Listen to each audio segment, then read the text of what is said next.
Hold up, Melvin. Uh, Greetings, my beloved Black people. Welcome back to the plight and struggle of Black people in America. As you know, on Sundays, we always have the Prominent Black People series. And as you also know, we always have special guests. And we also ask you to share, like, and subscribe. So without further delay, we'll bring in the community people that we've put together and we'll talk about some community things. Hello, people. hello. Hey, what's going on? Hello, how are Oh, you? shoot. We going on. That's what's going on. How you feeling, Brother Melvin? I'm feeling great, young man. How you doing?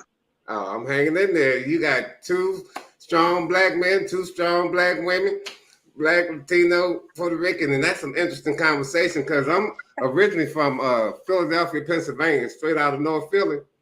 And North Philly is a pretty big ghetto, pretty much, let's say. But it has different portions. I come from a portion that was all Black. In elementary school, nobody but Blacks. But they also have portions where there's Blacks and Puerto Ricans. They also have some that's predominantly Puerto Rican also. Okay. And so I never really experienced Puerto Ricans closely, even though geographically right there in the same city. But I never really even heard talk of Mexicans until I came to Texas. And so there's a different world and interesting thing because before I came to Texas, just because most of the thing I knew about that was from television. And on TV, Mexicans had military, government, this, that, and the other. So I didn't even know Mexicans were discriminated against until I came to Texas in 1980. But as we all know, everybody is discriminated against, right? So, yeah. But anyway, Brother Melvin, what's the name of our organization that we have this coalition put together to help our people Oh help man, ourselves? we've revitalized an organization called the National Alliance for Positive Action, where we believe in restorative justice, education over incarceration, and we're trying to address that through the criminal justice reform, which we does. We also bring awareness and solutions that adversely affect marginalized communities through that are oftentimes disenfranchised. So we try to bring back and give back to our community, as you'll hear later on, the stories where people have actually lived that life to come back where God has given them a new life. And that's why we have the guest here, Loca D. I think her story needs to be shared and heard, as well as helping her gain some type of civility back into the civilian world, re-entry, and some of the things that she's went through, at 15 years old to be thrust up into a state prison. That's a pretty hard pill to swallow. So I think it's important that we hear what she has to say from her 31 years of incarceration. Yes, Queen. So, Queen, if you could think of one or two things that stands out from when you were a child to now being an adult, looking back at that child, what stands out the biggest or the strongest or the most impact on your mental? Wow, that's a good question. Actually, I'm just more mature now. You know what I'm saying? And the world now is so different to me. I don't recognize anything. I don't remember any of this. I can imagine. I mean, I served 31 years in prison. I've been out a year now, and Ooh. it's just. And you went in what year? I went in 1992. Ooh, and you were how old? 15. Oh yeah, the world is different so many ways, right? Yeah. Wow. Well, what have you kind of caught up on so far? Not the phone, apparently. No. But, Not the smartphone. Not the smartphone. I mean, I've caught up on my driving. Okay. Just That's pretty much it. Sound like. Yeah. Yeah, because there's a lot going on out here. I mean, I don't know anybody's lifestyle, but it's like for me, I grew up in the 60s and 70s in North Philadelphia. And before I even came to Texas, I came to Texas at 20 years old. I'm 63. And before I came to Texas, I read some things about Texas. Just coincidentally, I didn't try to research it, just so happened. Anyway, it was a story that said it was two young black men in Texas in 1966, and they were caught with two marijuana joints, and they got 33 years in prison for two marijuana joints in 1966. I was like, wow, they ain't playing in Texas.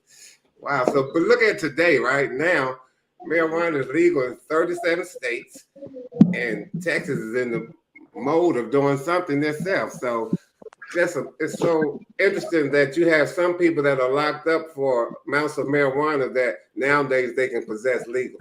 Yeah, Something should be done about some of that, I think, anyway. definitely. Mhm. Let me ask you, Loca. A lot of times you did 31 years.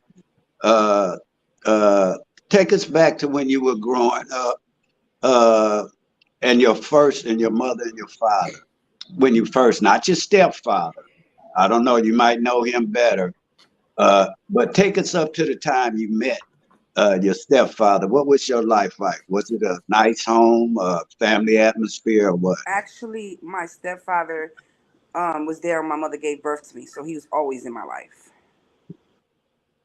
Uh And huh. so I grew up with my mother and my stepfather, who was dad to me. My dad was a leader of the gangs of the Latin Kings, so he had some type of rank. So my growing up was consist of he was very abusive, sexually, mentally, physically, to me, my mother. You know what I'm saying?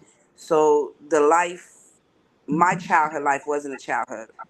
That's I true. never had a Barbie or teddy bear. Or, I didn't get to experience all that. You know what I'm saying? My life Mhm. was literally being trained to be a hateful person, to not know love, to be a straight killer.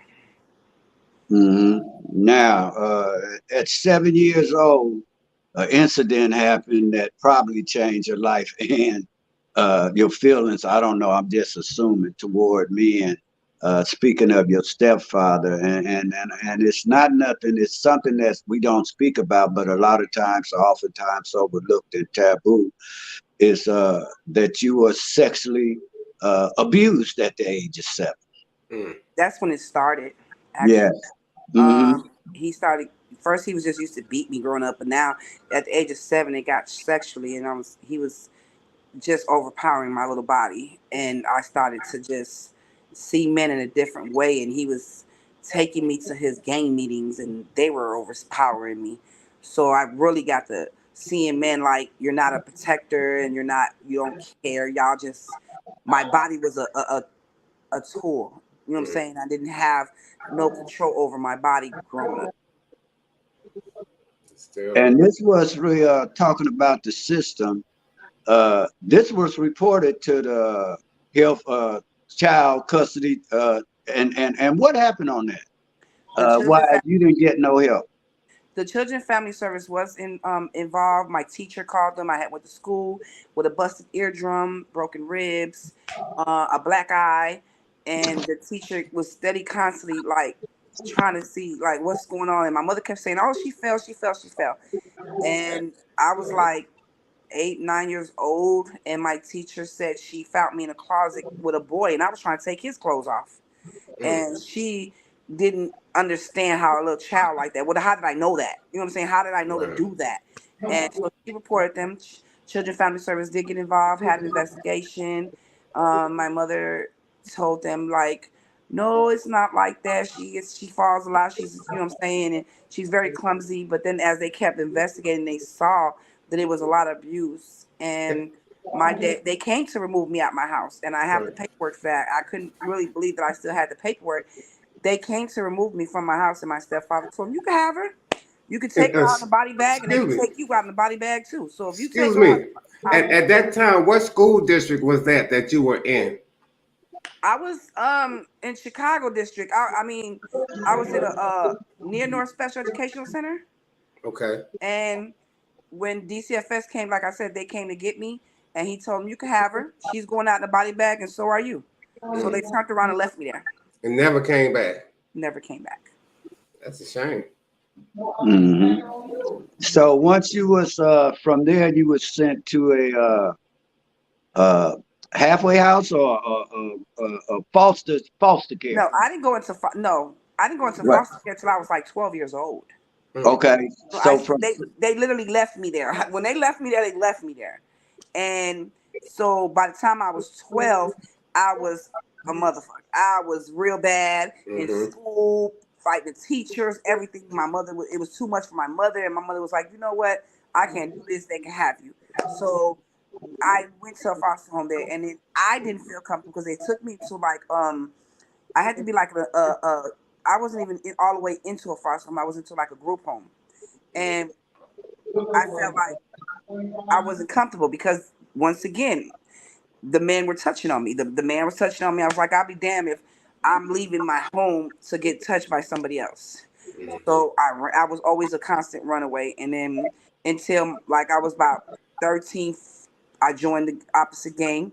But my stepfather got me an apartment. I had my own apartment and took it from there. But I was considered a runaway.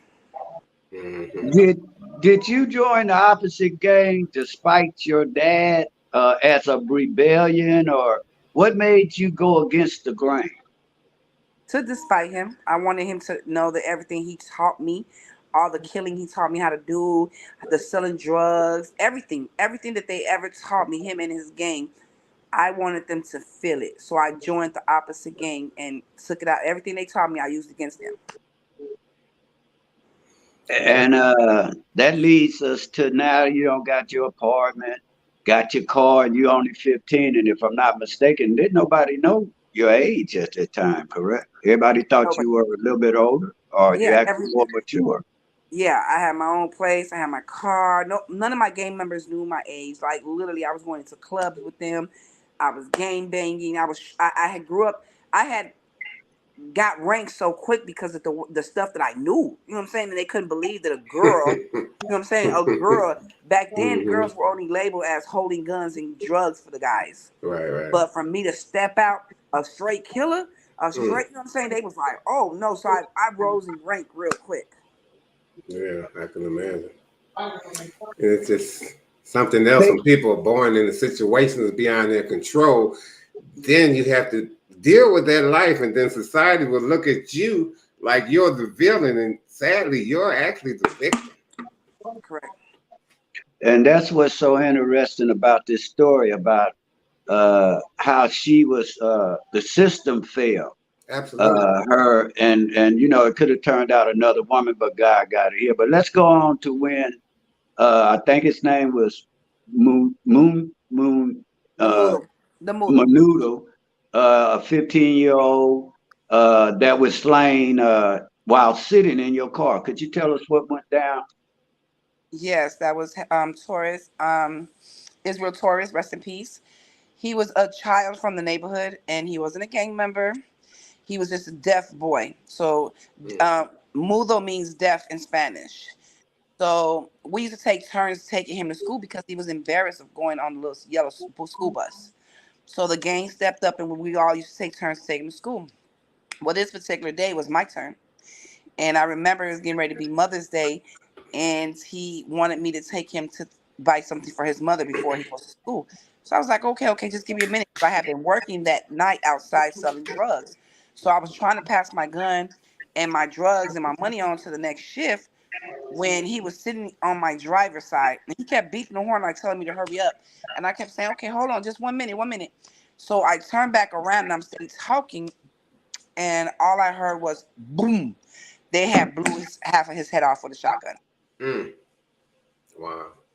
So, and it was like, as soon as that happened, I had to grab my gun back, and a car was driving by. So now me and all the guys were shooting at the car, and they got, you know what I'm saying, they got away. But I had to realize that his mother was running out the house like she felt her son. Mm. I don't have any kids, but now I see that mothers feel their child's, because Mm. she came out the house screaming for her child. And I tried to prevent her from going into the car because I didn't want her to see that. But she made it there before me, and she was literally sitting on his brains. Mm. Mm. Mm. And then You know, I heard Vlad TV ask what was going on, but he never asked you what went through your mind because it happens so quick. I've been where I've seen somebody get their head blew off and they think it's all on, but so much go through your mind. If when it first happened, what was your thoughts, your feelings? What was your response? Guilt. That was supposed to be me. That was my That's what car. You know what I'm saying? that's. Mhm. That was me. That was supposed to be me. And because he was there on the driver's side, they probably thought it was me. Because I should have been on the driver's side and my head would have been blown off. And the reason I asked that because on Vlad TV, he portrayed it like, oh, they just came looking for no random anybody. When I think he was more so in the wrong place at the wrong time. Yes, he was. Like the NFL, you play hit what you see. They didn't Yep. hit what they see. They just assumed from driving up that it was you. But Yes. now, let me ask you about the mama. Because the first time I witnessed a real murder like that, was the mother howling like an animal. She was. And it hurts my heart to this day You will because never forget that sound. never, never. I went into the back seat because I kept trying to get her out the car, and she was just holding him, and she was just screaming and screaming, and I was like, my God. So I just kept saying, okay, I gotta get. My folks kept running to the car, like, give me the guns out your car, because they're coming, they're coming. Come on, Loca, let's go. And I was like, I'm not leaving her. I'm not leaving her. I can't leave her like this, bro. So I pulled my guns out from underneath the seat, gave it to them, and I stood with her to the very end. And I imagine you told her in her ear, I got this. And I did. I told her. I I said, I know you promise did. you. I said, I I promise you, I'm promise gonna you. get them. That's what they gonna say when something like that happen. When you go through and realize see somebody land there, then you think first it could have been. I'm glad it wasn't me. That come through your mind. Then you know it's for you, and then you hear that mother howl like an animal. Uh, I felt like I owed that's it a to her. I felt like I owed it to her. That boy was not a gang member. I Right. felt like I really owed it to her. yeah. You felt like his life was taken uh, behind your In activities, and replace of mine. It's like in replace of me, he took my hit. He literally took my hit. okay. Now let's go on to now. The murder don't happen. They don't win, and they arrested a couple of people later on. Correct? hmm The two guys did get arrested. Well, two guys got arrested. One of them stayed in jail.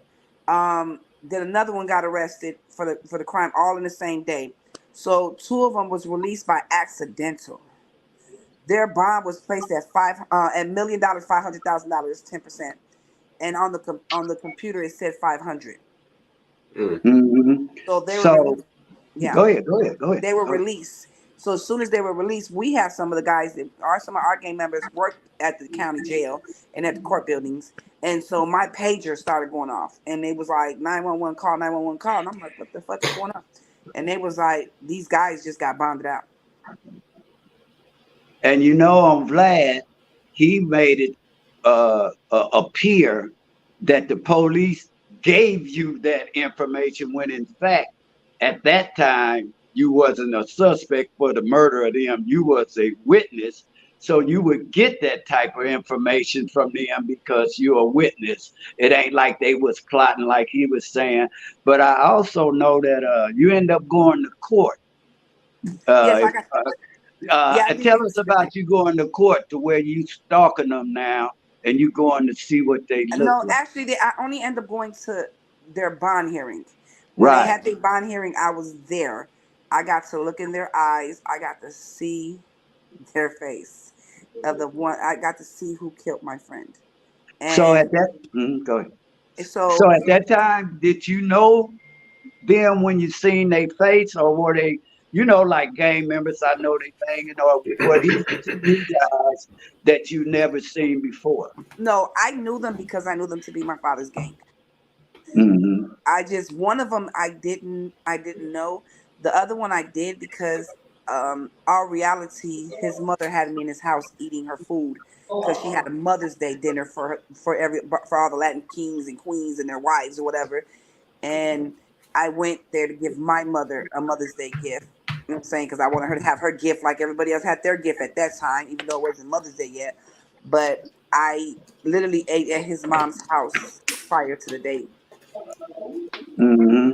So once they get out and you hear they out, what's your plan? What's your plan? I'm gonna get him. So y'all go over there, you and I think it was two more young ladies. Yes, Muñeca and Tuti, yes. And y'all cross paths with two of the Latin kings. Take us through that experience, how you kept your calmness looking at them when y'all cross paths. First I want to say because I don't want it to seem like I'm glorifying it, bringing it back up. Um, I respect the dead and their family. You know what I'm saying? And I don't want to bring up like open the old scars to Yes. remind their family of the pain that they caused. So I prefer not to answer that question. All right. Well, that's good enough for me because a lot of times I don't talk about it because it opens old wounds and people don't understand that. You can take it back. We can leave that. That's just an example where she's lived this life, and I think it's important that she come in her message. But she's also a credible messenger with Barbara Gaskins, former House Representative. Let's bring Barbara in and talk about her reentry program and what she's doing to give back to the community and what we got going three collaboratively. You can take it over and do what you do, young man. I just wanted to get a little bit out there because, like we say, we live that life. We're not trying to glorify, but I wanted to know where a little bit about where she came from to Yeah, get where we at today. absolutely. And it's going to be interesting when we talk about the redemption part of her life, but that's the part I like the most. Go ahead, Yes, Sister sir. Gaskins. Hi, everyone. Thanks so much, Mel. Loca, your story, oh my God, it needs to get out.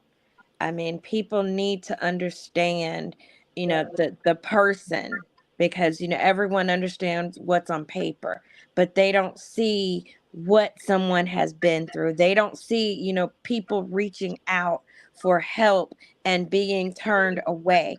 They don't see that. So thank you so much for just, oh my God. Thank Sharing you. all that knowledge. Thank You're you. welcome. You're welcome. Um, Yes, as absolutely. Melvin said, what I did last year is I did run for Congress. I ran for U.S. House NC3. My reason for running was to run on a criminal justice platform. We need reform. I mean, it's time to tear this system down, from the top and rebuild with us in mind.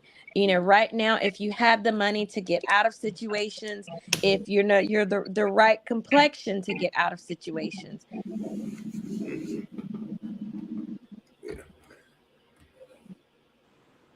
I think they froze up. It seemed, oh, yeah. But There, there she go. There okay. she go. She's back on.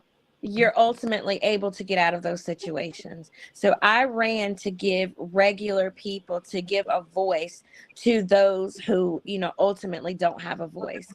And I've told when I first met Melvin, my brother was a member of the blood gang. When he got out this last time, he told me, he was ready to do right. He wanted to do right. We had an employment lined up for him. We were able to get his birth certificate, but we couldn't get an ID because we didn't have a social. We couldn't get a social because we didn't have an ID. On top of that, no one talks about those collateral consequences. No one talks about, when he got out, he had probation fees. No one talked about, he was a father, so he had child support. No one talked about those issues. And then probation demands that you get employment. Well, how can you get it if, everyone is closing doors? So he ultimately went back to what he knew, which was selling drugs, and he ended up using. And ultimately, he overdosed on fentanyl across the hall from me. Mm. We allowed him to come in and do his probation here, and yeah, he overdosed in the room across the hall. So Sorry to hear we that. buried a brother. And Sorry. so, from that, what we're trying to do is I have written 2 reentry based books. And what those books do, they're working with the individuals upon release and ultimately before. We're trying to offer those resources. We're trying to link and coordinate them to the resources and, other services that are needed. Ultimately, no one talks about when someone is incarcerated. They lose their identity. They lose their sense of self. They become a number. They become institutionalized. But then they tell you, okay, well, you've done your time here. You're free. Now don't come back. But like I said, you're not talking about those collateral consequences. You're not giving resources. You're not giving services. Once you've done your time, how much longer do you have to serve? Because ultimately people are coming out and they're still serving. They're not getting, the reform or the services that they deserve. And so ultimately that's what we're trying to just revamp. Like I said, with the books that I've written, we've been cleared by North Carolina prisons. So the book is going into 8 minimum, medium, and high level prisons, and as a pilot program. And ultimately, the goal is that they purchase the manuals, and it'll be used in all of the prisons here in North Carolina. That's great. We're also working. We have secured a Project Safe Neighborhoods grant for Credible Messengers. So we're trying to build the Credible Messengers program. And the way that I see it is if for the Christians out there, when Jesus had his prophets, he didn't choose the prophets that were polished. He chose the prophets that were flawed because they were the ones that were able to reach the people. And that is what our credible messengers are. They're the ones, they've done that. They've lived the life. They have that lived experience. They're experts by their experience. And because of that, that's how they can reach the people. That's right. All you have to do is care and want to make that difference. Yeah. Mm-hmm. You have to put in the work, that's for sure, because there's some work involved. Absolutely. Mm-hmm. So, yeah, that's inspiring. And then see if people get that manual. Is there another way to get that into prisons in Texas, for instance? Is that possible? We're actually working on it with the Okay. Credible Messengers and some other organizations. We are in discussions to actually rewrite it for the various states that That are would be present. great. That would be great. Yeah, that would be great because there is no reentry in prison. Like, nobody told me what I would be facing coming home. Nobody told me how to reach out and get help. I came home Right. to no family members, nothing. You know what I'm saying? So I had no resource for any of that. So that would be great. Thank you. Yeah, and we're working on it because it's a complex situation because you have state laws and federal laws, and all of them aren't the same. Like Exactly. here in California, I'm burdened with the process of knowing that out here there's a law where they run a background check on your criminal record. I cannot live alone by myself. I don't have no independence because of California, where they made it to where it's just another way of really breaking up the family ties. To where, why is it if I'm working, I just went from a taxpayer to from a tax burden to a taxpayer. I'm making enough money to get my own place. I'm self-sufficient, but I got to live up under another human being, or else I get sent back to Georgia because I got 8 years left on this 20-year bid that I'm doing day for day, and go to a Salvation Army. Those are my options. So this reentry is a very critical, but not only that, we want people that doesn't have records. We're going to allow expungements. We're going to show them the things that are affordable to them, but that it's really actual available to them. That's a big difference, particularly within these local inner city communities where we have these pimps of the pulpit or these political politicians that are misusing the funds that are available for the community. Too many times, people that have no vested interest control the purse strings. So we're trying to make it to where we not only control the funds, but bring in the people that are doing the work that have been doing it without any funds that are getting Absolutely. good Yeah. results and are trusting in the community as a bridge between community influencers. And that could be police, a rapper, actor. We are unbiased, no colors, no cuts. You see, we look like UN, United Nations right here on here. So we just trying to make it to where these men can come back into society. But when they come back into society, a lot of times they coming right back into the same situation they left from. Men Where, and women. Yes. yes, sir. Yeah, and you come back to the same situations. So, you know, we're trying to help these disenfranchised communities where we supply employment, education, and things in this rehabilitation. And we don't give up on people. We feel that anybody, no matter how bad, no matter how buff it is, you still should be afforded an opportunity to change your life. And that's what we're trying to do. Hopefully, our stories can inspire others not to go down the road we went to. So on that note, we're not here to glorify, we're here to testify. Absolutely. And speaking about testify just for a moment, when Queen Jacqueline did her interview, I was impressed with the portion where there's a friend of hers that has some type of lawsuit in for millions of dollars, and she could actually have a type of suit in if she chose to. But because of her honorable inner self, she won't allow herself to go after the money because she says she's guilty, so she don't want no parts of no money, and she needs money. But look at her heart, and I'm loving it, and I'm so surprised that any person would have opportunity like that, and because of the culture inside of her is what I'm gonna call it, she won't allow it, and I'm impressed. I'm so impressed. I can't. I couldn't live with myself. You know what I'm That saying? is so I impressive. just couldn't. Both of my co-defendants, they got wrongful conviction because I definitely came forward and, you know what I'm saying, after I got resentenced, I felt the need to not leave one of them in prison. The other one was already released after serving 17 and a half years, but the other one was still in prison with a 2-life sentence. And it didn't feel right for me to leave her in prison. And I know she didn't pull the trigger. Yeah, That's she so was big of there. you. She was down with it, but she didn't pull no trigger. Right. So I went on, gave her a letter saying she didn't kill nobody. I did the killing. I went on TV and said it. So she was released in 2020.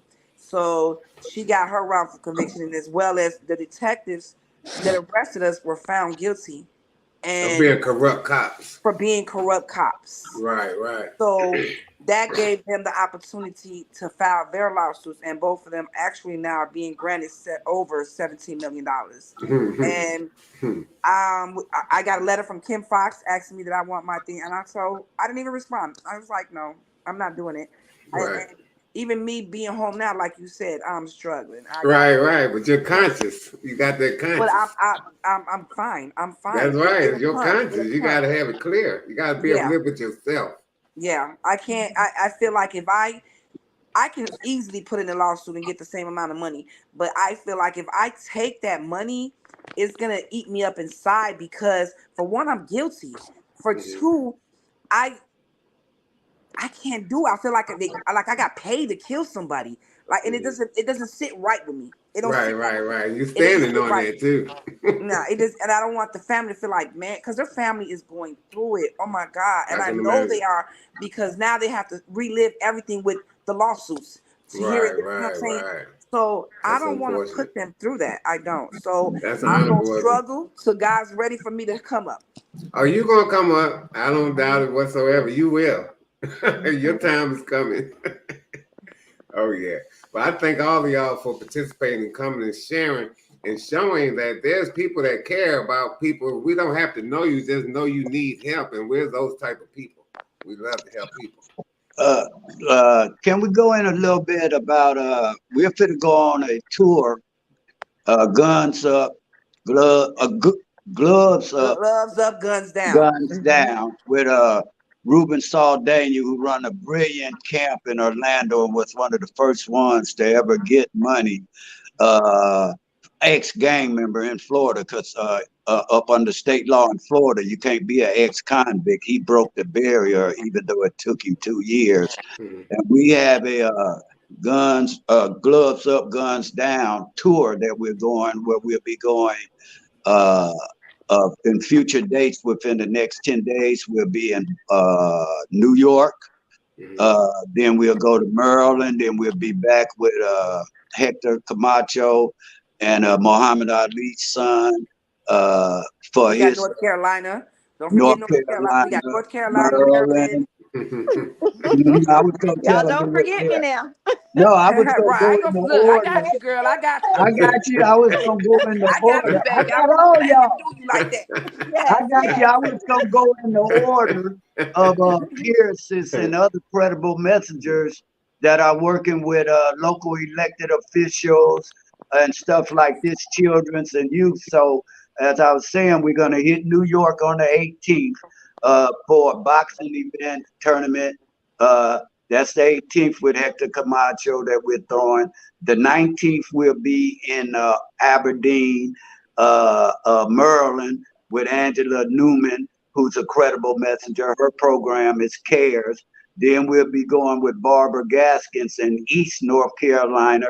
She's got elected officials and sponsors. And then we'll be going to Orlando and Miami with Tiana in Miami. And we'll be there also with Jacqueline. So we got our boots to the ground and our pumps on the pavement. And we're just trying to put it together to where we're trying to get a consolidated, unified coalition to where we're on one platform, one accord, because you want to hang with people when you're doing business that believe in you and do the same things that you do. So we're not looking for no outside static. We're going to stay in our lane. We don't want to hear these verbal gymnastics that's gossiping, that's glorifying. And most of these guys got more graduation pictures than mug shots, and they talking about they do this and that, and we just want to show people that we care Absolutely. With about. peace. First of all, we're coming in peace. I want to make sure I clarify that. We are coming in peace. We No are doubt. not trying to disrespect nobody. We're not trying to um, invade nobody's spot. None of that. We are Right. just coming to save the kids. We Yep. are coming Absolutely. to They are the target help to you. You know help. what I'm saying? We're trying to help the community. We're there Hmm. to help everybody. Right.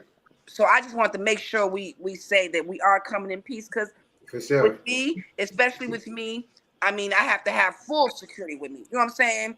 Because people don't understand that I was a child when I did this. I'm not, you know what I'm saying? I'm not who they say I am. I did what they say I did, but I'm not who they say I am. I am a Right. grown woman. Don't gangbang. Excuse me. Matter of fact, I do want to say I gotta stop y'all from calling me loca. My name is Jacqueline. Because I no longer live that life. That person is dead and gone. You know what I'm saying? So I I need feel the you. world to know that I come in peace, and Absolutely. I don't want no troubles. I respect you, Queen. No doubt. Yeah. So Also, while we talking to Jacqueline, tell us a little bit about your organization that you're trying to get to support the dogs and future. What is it? The youth of the I got It's it. future for tomorrow's youth. Futures for the more youth. Tell us a little bit about and I how we am can support certified you. dog groomer and dog trainer. I got that in prison, so I am certified. Love them. I love them. So I saw that the dogs are very they're emotional. They help you a lot. You know what I'm saying? So I wanted to bring out to society, to the community, to the kids. I want to open up a program to have the kids be able to come to me instead of going joining gangs, instead of going out there to the streets getting high. Let me show you how to groom a dog, train a dog, and have a comforter with a dog. I would right. rather me do that. So I am trying to open up an organization. I do have some people who are willing to donate everything that I need, all the equipment that I need inside, but I need a building. I need a building. I need to get settled down. So I do have a spot fund me. I'm trying to raise 15,000.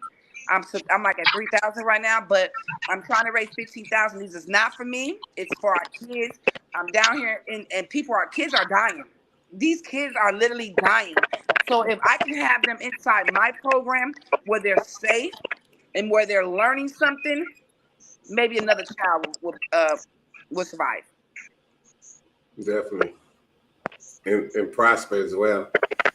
As well, yeah. Mm-hmm. So, anybody would like to have a final say on anything about our efforts? I have my favorites. Lena always say, a lot of people today, for always, ever, forever that I've known, it takes a village to raise a child. I don't care if it's your child, your child, your child. It takes a village to raise a child. A lot of people say, that's not my business. That's not my kids. I'm not getting in them people's business. That's them. Mm-hmm. But in our reality, when that child commits a crime and goes to prison, you're paying taxes. So guess what? It's your business. It's your business. Because you're paying taxes for that child to be in prison. So stop it ahead of time before it happens. If you involve yourself and try to help a child or help a family, because this goes for the adults too. If you try to help a family and make a difference, then maybe we'll have less people in prison. We will, and you're correct. Mm-hmm. We have various things that's not correct. We have various solutions that we have to implement, and we will. And we are, as we speak, many aspects of this. Mm-hmm. So save the children and make a difference. That's right. Mm-hmm. So hopefully we can get back together again soon. I know one thing that we're doing, Black Men Who Care Incorporated, we're having a field trip out to a farm in Navarro County on July 22nd. 315 acres farm, black farmer, black cowboy. We went once already just for sneak preview. So that's the new date, and it's going to be a great day for those that could possibly make it or want to make it. It's just an hour and 10-minute drive outside of Dallas. So it's like right up the street from the city. But me coming from Philadelphia, I look at Dallas as a big country town with a city twist. Because when you talk about those ghettos of Philadelphia and small portion of Baltimore, I'm sure if you hoovered over it in a helicopter, it looks like a maze. Just because of all those row homes all over the place. So that's one reason I love it in Dallas. It's a country town, but it's a comfortable town for a guy that was born and raised in a place like North Philly, where in 1972, when I was 12, there was more youth killed in North Philadelphia, or Philadelphia itself actually, per capita than it was in Vietnam War in 1972 in my neighborhood, in my community. But I've been in Texas since 20, so. Is there going to be horses there? Well, the brother does have some horses, but we didn't ride the horses. I've never seen a horse before. I've never touched a horse before. Okay, well, yeah, he has everything. I mean, he's been living this life since 1996, so this is a lifestyle. He got catfish, pine, all this stuff. Horses, cow, and they run free. He let them do what they do. It's interesting, I might have too. to come. I might have to take you up on that invitation. Well, you definitely can. If you ever think you come to Dallas, let me know in advance, and I'll be your guide and all that good stuff. I sure will. Just let me know. Let me know. Yeah, you need to check it out. This is a great town, actually. And I actually was in Dallas. I did the Tap In podcast. I did an interview down there and was in Dallas. I saw that, sir, but I didn't know where it was located. Yes, that's located in Dallas, Texas. So I've been there for like a couple of days. So I believe Dallas is going to be the next national black renaissance of black people uniting for our resource and well-being. I truly believe that because I'm going to be a part of it. And so are you, brothers and sisters, as well. So we'll talk soon. Okay. We stay in touch. I'm going to holler at you. I'm be waiting on it. All right, baby. Y'all have a great day. Bye, y'all. Bye-bye.